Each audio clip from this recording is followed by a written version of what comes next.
24 के खास कार्यक्रम चुनावी संग्राम में आपका स्वागत है। आज हमारी टीम पहुंच चुकी है लखीमपुर खीरी की डिस्ट्रिक्ट मोमदी विधानसभा में, जहां से आम आदमी पार्टी के प्रत्याशी रवि तिवारी जी आज हमारे साथ मौजूद हैं। आइए उनसे बात करते हैं और जानते हैं उनकी चुनावी रणनीति के बारे में। सबसे पहले तो लाइव 24 में आपका बहुत बहुत स्वागत है। बहुत बहुत धन्यवाद आपका, जो आपका चैनल हमारे कार्यालय पे उपस्थित हुआ। बहुत बहुत आभारी हैं हम इस बात के। आप किन मुद्दों पे चुनाव लड़ रहे हैं? हम लोगों के मुद्दे बिल्कुल साफ हैं। हम लोग शिक्षा पे, स्वास्थ्य पे, बेरोजगारी पे, किसानों के फसल के सही भुगतान पे, डेवलपमेंट पे चुनाव लड़ रहे हैं, कानून व्यवस्था पे चुनाव लड़ रहे हैं।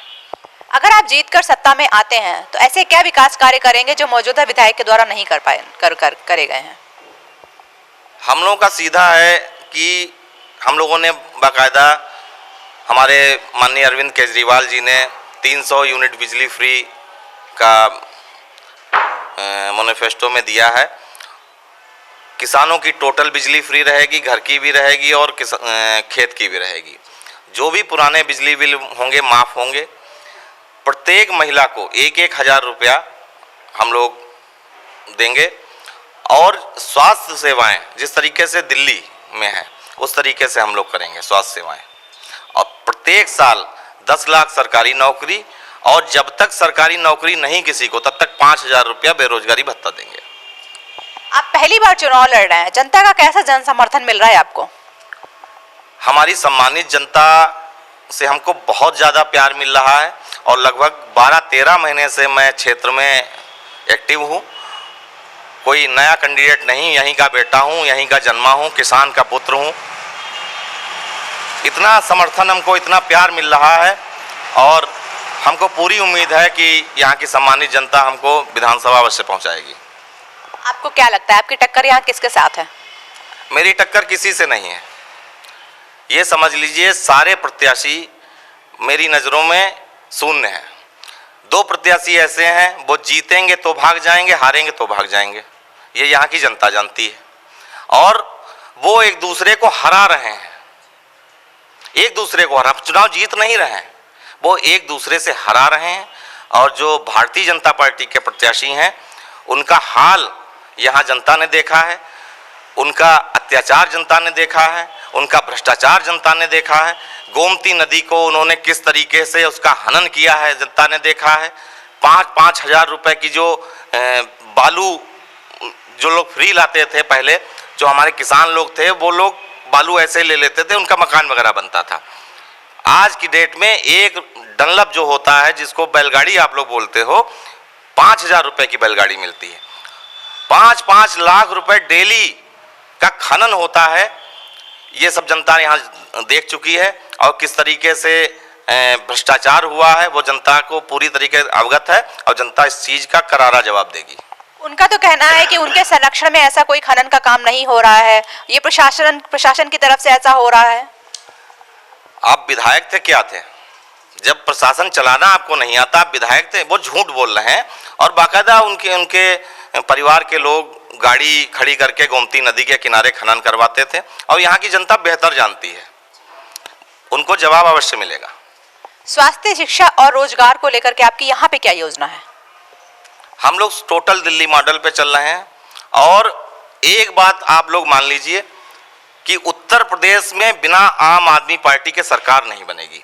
और जिस पार्टी के साथ भी हम लोग जाएंगे, जो हमारा मैनिफेस्टो है वो अप्लाई होगा तभी हम लोग जाएंगे। हम लोग राजनीति करना नहीं जानते, हम लोग काम करना जानते हैं, एक आम आदमी की तरह। आम आदमी की तरह का, और जो चीज़ हमने दिल्ली में करके दिखाई उसी तरीके से हम लोग यहाँ भी करेंगे। और ये हमारा जो विधानसभा क्षेत्र है, ऐसा कोई गांव नहीं है जिसमें से 10-20 बच्चे हमारे दिल्ली में कार्य ना करते हों।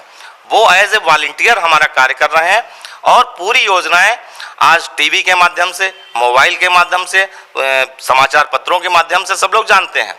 जनता बहुत जागरूक है और ये समझ लीजिए नेताओं को सुधरने की आवश्यकता है भारतवर्ष में, उससे पहले मतदाताओं को सुधरने की आवश्यकता है।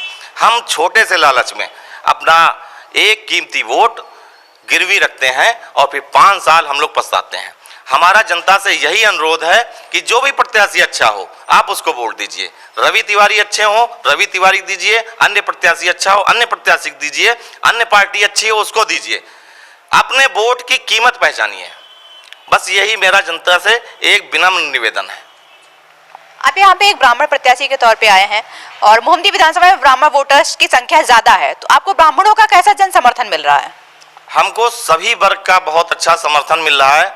और पत्रकार महोदय, मैं आपको एक चीज अपनी पीड़ा ये बताना चाहता हूँ कि ये हमारे उत्तर प्रदेश का दुर्भाग्य है कि यहाँ हम जातिवाद पे चुनाव लड़ते हैं। ये हमारा दुर्भाग्य ही है। जिस तरीके से जब हम अस्पताल जाते हैं तो डॉक्टर की जात नहीं पूछते, उसी तरीके से चुनाव होना चाहिए। जातिवाद तब तक रहेगा तब तक इस देश का विकास नहीं हो सकता किसी कीमत पे, जो हमारा मानना है, पर्सनल हम बता रहे हैं। और हम किसी डॉक्टर की जात नहीं पूछते। उसी तरीके से ये भी एक तरीके का इलाज है।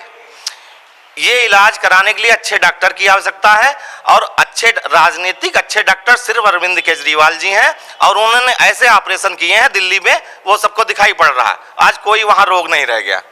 राजनीतिक डॉक्टर अरविंद केजरीवाल जी, हमारे संजय भैया जी राजनीतिक डॉक्टर अच्छे हैं, इलाज इनसे कराइए। मैं क्षेत्र की जनता से ये कहना चाहता हूँ। आपको क्या लगता है, आपकी सरकार यहाँ पूर्ण बहुमत से आएगी या फिर गठबंधन करेगी? अगर गठबंधन करेगी तो किस पार्टी के साथ करेगी? इस विषय में मैं आपको अपना ओपिनियन दे रहा हूं।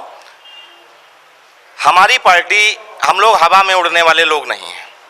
हम लोग पिछली बार पंजाब लड़े थे, मीडिया हमको 0 से 1 दिखा रहा था। 21 सीटें हमने जीती। आज हम पंजाब सरकार बनाने जा रहे हैं। हम लोग उत्तर प्रदेश में पहला चुनाव लड़ रहे हैं और अच्छी खासी संख्या में आ रहे हैं हम लोग। और बिना हमारे सरकार नहीं बनेगी ये निश्चित है। अब किसके साथ जाएंगे ये हमारे शीर्ष नेतृत्व का मामला है। इस विषय में हम कोई आपको जवाब नहीं दे सकते। आपका मुख्यमंत्री चेहरा कौन रहेगा यहाँ पे? ये बहुत बड़े प्रश्न हैं और इनके सारे जवाब मेरे पास नहीं है। और इसके जवाब शायद हमारे शीर्ष नेतृत्व के पास भी अभी नहीं है। हम लोग सीधे जनता के पास जा रहे हैं। जनता हमको जैसा प्यार देगी, जैसा सम्मान देगी, हम लोग उस तरीके से उसका प्यार लेने के लिए तैयार बैठे हैं। भाजपा का संकल्प पत्र जारी हो चुका है, उसके बारे में क्या कहना चाहेंगे आप? उसके बारे में हम कुछ नहीं कहना चाहेंगे क्योंकि वो संकल्प पत्र कूड़ा है। हमारा संकल्प पत्र तैयार है। हम लोग जो कहते हैं वो करते हैं। आपने अपना एक संकल्प पत्र तैयार किया है एफिडेविट के रूप में, तो उसमें क्या क्या क्या मुद्दे आपने रखे हुए हैं? देखिए, प्रदेश स्तर की अलग जरूरतें होती हैं और प्रत्येक विधानसभा की एक अलग जरूरतें होती हैं। आप शायद एक ऐसे पहले प्रत्याशी होंगे जिसने एफिडेविट दिया हुआ है कि आप यहाँ पे क्या क्या विकास कार्य कराएंगे, तो क्या क्या है उस एफिडेविट में? क्या क्या है? एफिडेविट देने के लिए बहुत कलेजा चाहिए होता है। 1 लाख प्रति हमने बांटी है और हमने इसमें नीचे ये भी लिखा है, हमने 12 सूत्री एफिडेविट दिया है। 12 वादे अपनी सम्मानित जनता से किए हैं और इसमें यह भी लिखा है कि अगर मैं ये वादे पूरे ना करूं आप हमारे ऊपर कानूनी कार्रवाई करो। अगर 500 लोगों ने भी हमारे ऊपर केस कर दिया तो मेरे पास जमानतदार नहीं मिलेंगे।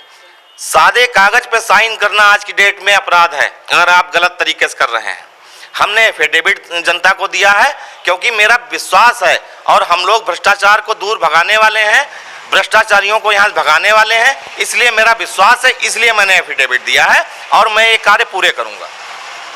लाइव 24 से बात करने के लिए आपका बहुत बहुत धन्यवाद।